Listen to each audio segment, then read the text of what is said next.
Like, do you remember when like me showing you on the internet was weird? Like, can we bring that back? Hey y'all. Hey guys. Welcome back to Mad Mix. It's your girl, Mary, aka Noelle. Cindy 2, aka Tiara. We're back with another video, and today we're gonna talk about dating. Yay! I feel like, dating trends in America, not just America, in the world, I feel like change every 90 business days. So it's something that we always have to discuss. But before we get into that, don't forget to like this video, share it, subscribe. If you're not already subscribed, like, what are you doing? Like, right? Don't be a hater. Just go and follow, because you're gonna love this content and you'll love all our other videos. So go ahead and do that for us, and let's roll right into the video. Yes. I feel like the big shift that's going right now is women's return to celibacy and women getting off these dating apps and closing their legs. Let's talk about it. So, as you remember, a few weeks ago, has it been a few weeks? It's been a few. Maybe a month, whatever. But I feel like people are still kind of talking about the effects that this Bumble campaign had on, and this conversation that, the conversation that we started to have after what is being known as the Bumble Fumble. I'm sure if you don't live under a rock, you already heard about this ad campaign that was started by Bumble, which is a dating app that was created by women to, and the concept behind it was that women get to message first. It gave women a little more control as far as like who gets to come into their DMs essentially. A lot of times, as a girl, you get on these apps, you're flooded with unsolicited messages, and it can just be a bit overwhelming. So I think they were kind of just at the time it was and it was a cool concept, but at the end of the day it was still a dating app. So I think I want to talk more about a lot of women leaving these dating apps. I know that the last time I was on a dating app was probably about 2.5-3 years ago. Yeah. 2 years ago. After my last relationship, I got on dating apps because that's the thing you're supposed to do to meet people, and quickly realized that it was a hellscape and that it was just the bottom of the barrel, not even as far as looks or finances, but the morals of these men, and the reason it was just very evident that when men and women are not on these apps for the same things. Right. And I think it's after years of women having these meaningless relationships, or even these apps that are failing to do what they're supposed to do, we're realizing, hey, maybe I don't want to just give myself in that way to people, because if I'm on these apps and I'm telling people that's not what I'm looking for, but because since men, I always say a man knows his purpose for you the moment he meets you. Yeah. And men, they're on these dating apps to find women that they can sleep with and hook up with, not to find, I'm not gonna say all men, but I feel like if you were that person that found love on a dating app, you're not the majority. You're definitely the minority. And it's a lot of women basically got they just felt icky about being on these apps. And for me, it's something, celibacy, something that we talked about, reserving your sexual energy. But you can you can go back to our videos and you can see that we talked about over a year ago. We spoke about celibacy and reclaiming our sexual energy, and what that means. And y'all can go watch that video to hear more about more the esoteric or spiritual side to that. But I think on this video I want to talk more about women's standards, and how it's very evident that we are the ones that lead, in a sense, how relationships are going to be. Men are the choosers, but we essentially are the ones that dictate how we're gonna navigate these dating apps, these dating spaces, and who we're gonna procreate with too, right? Because on these dating apps, it's very evident that men are the consumers and women are the products. If women were not on these apps, men would not be on these apps. And what you saw is that now, since the women are leaving, these dating apps are failing. So that's why they have to even go through these desperate measures of basically shaming women for being celibate, which made you realize that, which I think doubled down on the fact that these are not dating apps, they're hookup apps. Yeah. Because what does celibacy have anything to do with being on a dating app? Unless you know that these apps are not meant for finding meaningful connections, but they're meant to be hookup apps. And really, for these companies, they're just profit. Literally. You know, it's like you have to pay to access certain features on these apps. You have to, you know, you only get to see a limited amount of people. Like, yes. This one guy that, you know, is found attractive is being seen by 1,000 women, but like it's algorithmic. Like, yes, and it became like, you know, gamified. You know, swiping. Like it became like, you know, it's no different than if like Deliveroo or, you know, like Uber Eats had like a section that basically said pussy. You know, like you go on there, you go through, find the easy women, slim pickings, get them through, run through them, and then repeat, rinse and repeat. Yeah. And women were like frustrated with getting on these apps and just having bad experiences, deleting them, re-uploading them. And it's not good for our mental health. Yeah. And it's like, yes, we understand that we're supposed to be like liberated, but you know, with, like liberation and that the women empowerment, we realize that like we've been redefining what that means for us. Yeah. And now it seems like it's a call back to like modesty, a call back to like celibacy, a call back to women reserving their energy, because we realize that like essentially we're scammed into believing that like it's okay or normal to, you know, have a whole face. Even the idea of a whole face, like, you know, that we're all supposed to go through, like, and that you're a prude if you think like hooking up is like not cool or whatever. And it's like understanding that like, hey, actually, like it seems like women are kind of like waking up to the bullshit that we were discussing, and that is not serving us in any way to keep giving our bodies to people that don't know how to see the value in them. Exactly. And my intake when it comes to these dating apps, I never really got into them, and I felt like, you know, it makes men want to just, I mean, not put in any effort. It's just low effort to get on an app and like go through, and then like there's really no steps to you pursuing a woman. Right. And yeah, it might seem like they're giving us control when it comes to who can approach us, but really that also changed a little bit of the dynamic, placing women in there more masculine, right? Because we're supposed to, the sperm is always going to chase the eggs, you know, like the sperm is always going to chase the eggs. So in that dynamic, you have to kind of see like when it starts becoming too much of the woman, you know, having to like make the first initial contact or having to select, like, yeah, we're always going to be in that position as far as naturally when it comes to that, but it's more of like who's making the effort. And I feel like it makes men be like very lazy, you know, it's very accessible, and there's always going to be more women than men. That's just kind of how the number goes. So like it's just not a balanced way of finding your next girlfriend and that's what happened with Bumble is because you know, women as we're growing into more like going back to, because you know, like anything is always going to be the you know, the ups and downs, the swing is always going to swing, you know, the response to a highly sexualized culture is now a reversion back to what seems like going back to like, you know, traditional courtship. And women are like, wait, I'm not supposed to pursue men? I'm not supposed to message first? Right. So that's why even Bumble like changed its whole model. Now men can message. So what makes it different than like Hinge or Tinder? It doesn't. Because they realize the same energy on that. Like it's still the same type of men on that. It's the same men. Like, if you've ever like actually downloaded any of these apps, like there's been times I've had Bumble and Hinge, and I'm finding the same people on both apps. You know, so it's like it's just like different things. So it's like, and for me, even whenever I had Bumble, I never actually message first. I would pay to make sure I could see who is engaging with my account, and then from there, I would pick who I like.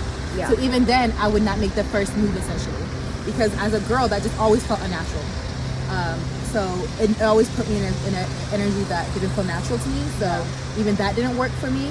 But I would say that that's why even they try to change their model, because women are not pursuing. Now they're no different than any other app, because they understand that the men are the main ones on these apps, and they're the ones that really lead even the amount of money that's spent, because men are the ones that are really spending a lot of money. I've spent money on apps, but not the way that men spend money on these apps. So I think that's what's happening to the dating apps. It's like women were basically driven off these apps because of the kind of quality of the men they were meeting, the energy, and also we're post-COVID. Like, yeah, technically, like, you know, it's still, you know, you know, we still in the era, whatever, but we're not, after that era of us just being like confined, we're like understanding like, what does it mean to just go outside and like meet people and like go out? And so it's like the effort that women have been putting into relationships, we realized that like we've been doing so much extra work. Even when you look at nature, even the men, the male species is the one that is the flashier one. From peacocks to birds, they're the ones that make the effort. They're the ones that do the most to impress women, because at the end of the day, they understand that we're the ones that carry the generation along. And so we've been to procreate, you know, and that's very.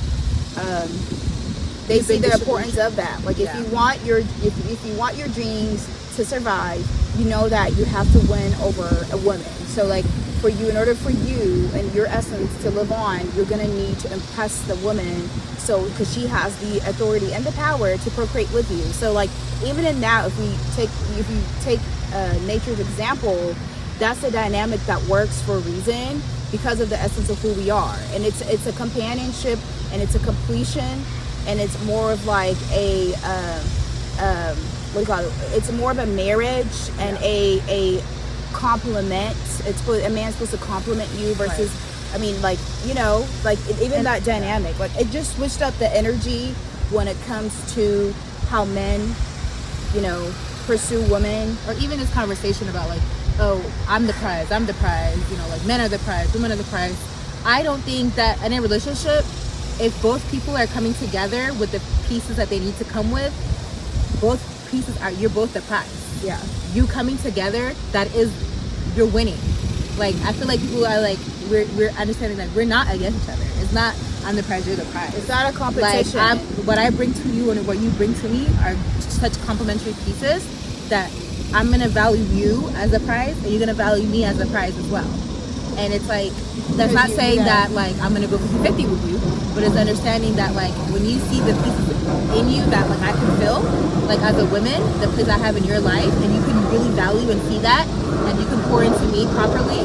You know, men that understand investment in their women, and it's like understanding that when you do that, it pays you back. Like that investment is not for nothing. Yeah. Like that's why men are picking who they invest with. That's why these dating apps are not working, because men are not investing anything. All they're investing is a few hours of their time to get on these apps, to find you, and you know, just to like message a bunch of women or whatever. And like that's why we got the ick, because we were losing. Like we're losing in that game. Yeah, absolutely.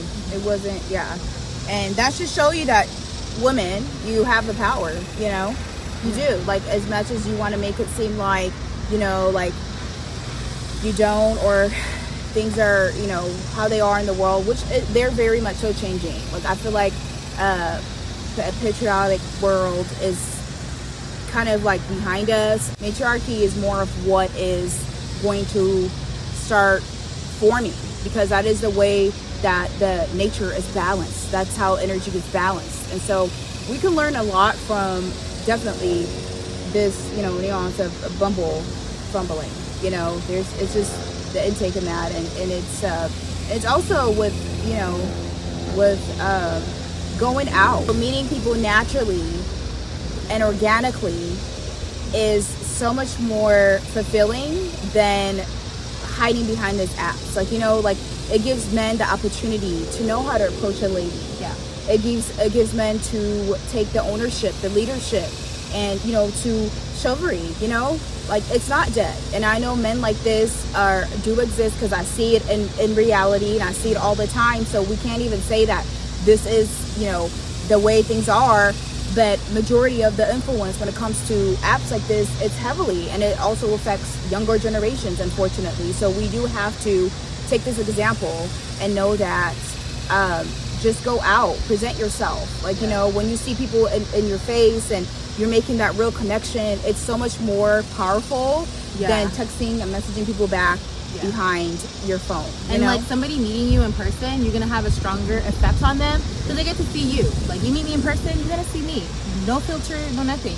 You're gonna see me how you're gonna, versus like these apps where you're posting curated pictures of yourself and you're seeing curated pictures of these people. You never know what you're gonna meet. Exactly. Do you remember when like me exchanging on the internet was weird? Like, can we bring that back? Like, you know, and they're like, you know, back when they like you're only gonna meet serial killers on the internet. Like, seriously, it's very lazy, and you know, it's just I've never had a luck with meeting people on social media. Like, it's always been very genuine when I meet somebody, and in my like, you know, natural everyday life. And so like grocery store, literally like bumping into somebody, dropping something, ooh, I'm so sorry, and then like, what happened to that? Like, you have that moment, you smell that person, you look at the way, you know, their imperfection, you fall in love with that. Like, that is so much more organic, and you get stories to tell them versus like you're telling your children, hey dad, how'd you meet mom? Oh, I found her on Bumble. Like, oh, like, why, you know? I mean, like, the thing is, if you found love on social media, like, more power to you. That's like, great. You're That's definitely great. the minority. Yeah, but I feel like, one percenters. I think what we're trying to say is that, like, you know, like, we're going back to, like, you know, going outside, you know. The latest trend has been joining running clubs. Like, here in Dallas, I joined a local, like, black running group. I've yet to go because it's Texas sun. It's no joke. No joke. But like, you know, honestly, like when I joined, I wasn't really thinking about it as like a dating app, kind of like a dating situation. But I was all like, oh, let me like join a running group. I can meet more people my age that like to be fit, that like to be active, that like to do the same thing that I do. So naturally, I'm like, okay, this might be cool. I'm not a huge fan of running. Like I used to like running, but like I'm more of like a jogger these days. I'm more of like a stop and goer these days. So it's like, you know, I'm more into like tennis. So one of my goals is maybe to join like a tennis group, and a hiking group as well. I love to hike, and I haven't like. But that's also like the like natural. You're going with the hobbies you like. That it's you not like. A trend hobby. Right. It's a hobby that actually brings you pleasure, and therefore the bonus is you running into someone that you like. Whether you are introverted, extroverted, somewhere in between, there's so many activities under the sun. It doesn't have to be like a trending activity like running groups or Pilates or whatever. Find a hobbies and go out. I think the whole reason behind that trend was not go join a running group. It's right. Go find hobbies. Yeah, outside, exactly. And go naturally meet people. And so yeah. And when it comes to, you know, introvert, and I get the whole aspect of that and wanting to be by yourself and you know, but it's like, are you an introvert or are you just hiding yourself? You know, we've gotten so used to hiding behind a wall, you know, and so you built this wall so high, it's like you go out and like, you know, you feel like, oh my gosh, like where do I even, you know, who do I even talk to? Like, how do I even present myself? What do I like? So like, it's so healthy to want to go outside, but create these habits out of what you like, not off of what's trending. Like, we've already touched on that in our last video. Like, following trends is so dangerous, because then again, it's not your hobby.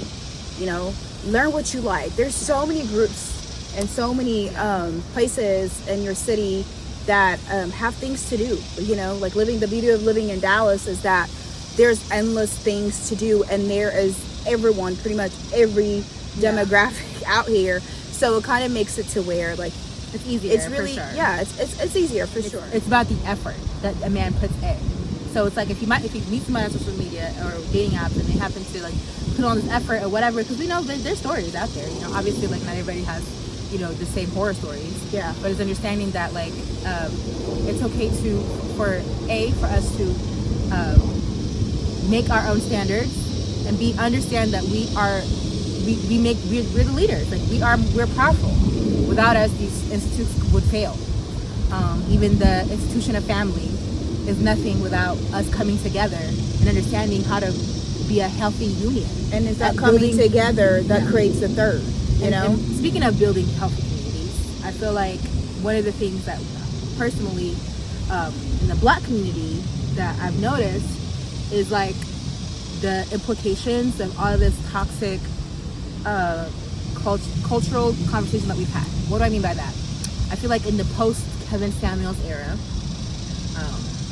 in the post, you know, red pill era, we now have like a slew of shows like Pop the Balloon. Oh my gosh, that are so cringe. just honestly disgusting. I feel like not just only the image that they perpetuate around like Black love, but it's like it's also it's just sad to see the mentality of not just the men but women, everybody in this situation, you know. Like I feel like that also further goes, everything is based off of like sexualization, you know, and it's off of the book. Like you could really can't do that. You really can mess yourself up and count yourself out of some amazing relationships just based off of, oh, would you be able to stand this guy? Like why are even the women, why is it even women on the other side? Like it's so weird and so misplaced and so misleading, because it's like young women, like, or men, whatever the case is, like it's just not a healthy way of looking at people in general, you know. Women are more than their bodies and men are more than their bank accounts. I'm not saying that those things are not important for these two people to have it, but it's like women, like if all you got from a certain type of programming is that you can find a man that's rich and that's all you got, then you're missing so much shit that goes into that. You don't get the whys, and the whys are the detail, and how you have to show it. And that's like, you know, get real sticky. And I feel like you should definitely find somebody that you're like equally yoked with. That doesn't mean that as a woman you need to have the same financial stability as a man, but it's like you need to be in the same. You don't have to be. Maybe you're not in the same financial position as him, but spiritually you're just as wealthy.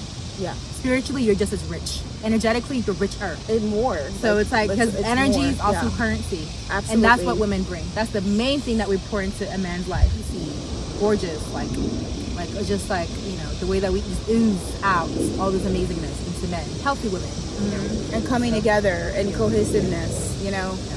And not making it to where it's just like, you know, this war, you know, that never-ending war. Like it's not like that's meant to be like tear us apart, right? Like, yeah. That's why it's like, why is black dating culture so toxic? Because like they understand. Because we made it toxic. Yeah, we made it toxic. But what's getting pushed out? What's getting promoted? You know, because I promise you, those people on those shows are not the majority. They're definitely the minority. But that's just what's getting pushed out as our image. And I understand how important image is for all generations, but also for people all over the world. That being said, I just want to encourage everybody out there, but especially women that are, you know, figuring out like what like maybe trying to decide, should I be celibate, or what I should decide, or what I need to do to like make a change. But if you're not happy with your current situation, and if you're going out and you're not, you know, satisfied with the results of being on the dating apps, meeting the men that you're meeting, it's okay to just kind of like take a step back. Like, I'm a big advocate of just being with yourself. Like I said, like if you love yourself, you fuck with yourself, like nobody else can tell you shit, and you're not gonna attract broken, narcissistic, like infantilized men. Right.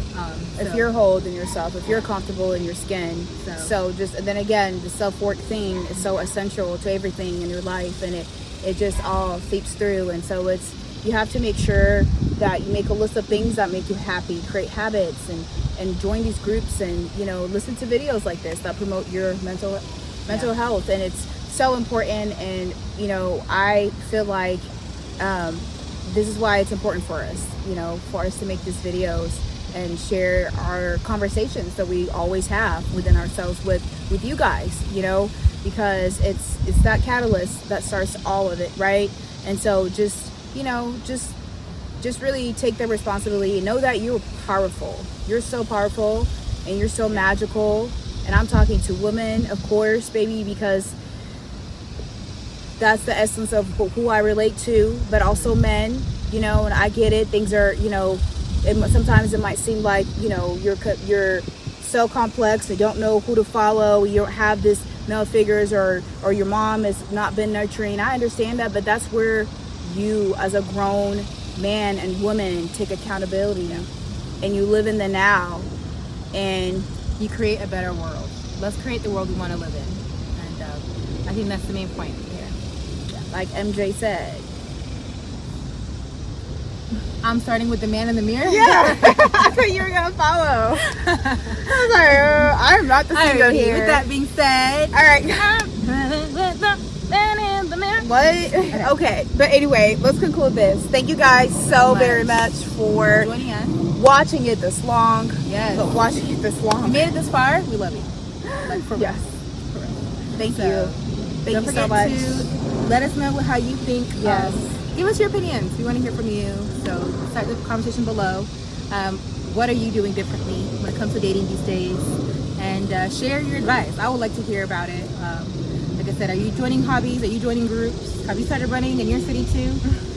Yeah, so just let us know, and we will catch you on the next one. Bye. You could tell I'm the Gen Z and she's the millennial.